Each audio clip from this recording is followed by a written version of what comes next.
بسم اللہ الرحمن الرحیم۔ السلام علیکم رحمۃ اللہ وبرکاتہ۔ بدن کے 360 جوڑوں کا صدقہ۔ حضور صلی اللہ علیہ وآلہ وسلم نے فرمایا ہر جوڑ کا صدقہ ضروری ہے۔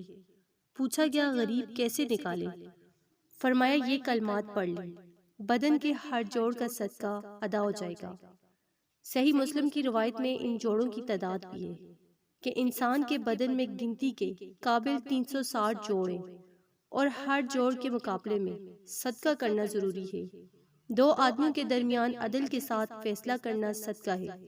ایک کمزور اور ضعیف آدمی کو اس کی سواری پر بٹھانے میں مدد دینا اور اس کا سامان اٹھا کر اسے تھمانا صدقہ ہے۔ اچھی بات صدقہ ہے۔ نماز کے لیے چلنا اور ہر اس کے لیے ایک ایک قدم اٹھانا صدقہ ہے، اور تکلیف دینے والی چیز کو راستے سے ہٹانا بھی صدقہ ہے۔ یہ جوڑ اللہ تبارک و تعالیٰ کی عظیم نعمت ہے، جن کے ذریعے انسان اٹھتا ہے، بیٹھتا ہے اور اپنے سارے کام انجام دیتا ہے۔ تو اگر کسی ایک جوڑ میں بھی تکلیف ہو جائے تو سارا جسم تکلیف سے بے چین ہو جاتا ہے، اور بعض جوڑ تو ایسے ہیں اگر وہ کام کرنا چھوڑ دیں تو سارا جسم معطل ہو کر رہ جاتا ہے۔ مثال کے طور پر اگر کسی کی ریڑھ کی ہڈی میں تکلیف ہو جائے تو اس کا اٹھنا، بیٹھنا اور چلنا سخت اذیت کا باعث ہوتا ہے۔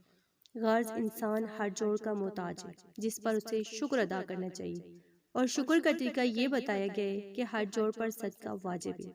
ام المومنین عائشہ صدیقہ رضی اللہ عنہا سے روایت ہے کہ رسول اللہ صلی اللہ علیہ وآلہ وسلم نے فرمایا ہر آدمی کے بدن میں 360 جوڑ ہیں، سو جس نے اللہ اکبر کہا، الحمدللہ کہا، لا الہ الا اللہ کہا، سبحان اللہ کہا، استغفر اللہ کہا، تو یہ ہر جوڑ کا صدقہ ہے۔ تو آپ بھی ان کلمات کو لازمی پڑھیں۔ اگر آپ کو ویڈیو اچھی لگی تو آپ نے لائک کرنا ہے، شیئر کرنا ہے اور چینل کو سبسکرائب کرنا ہے۔ جزاک اللہ۔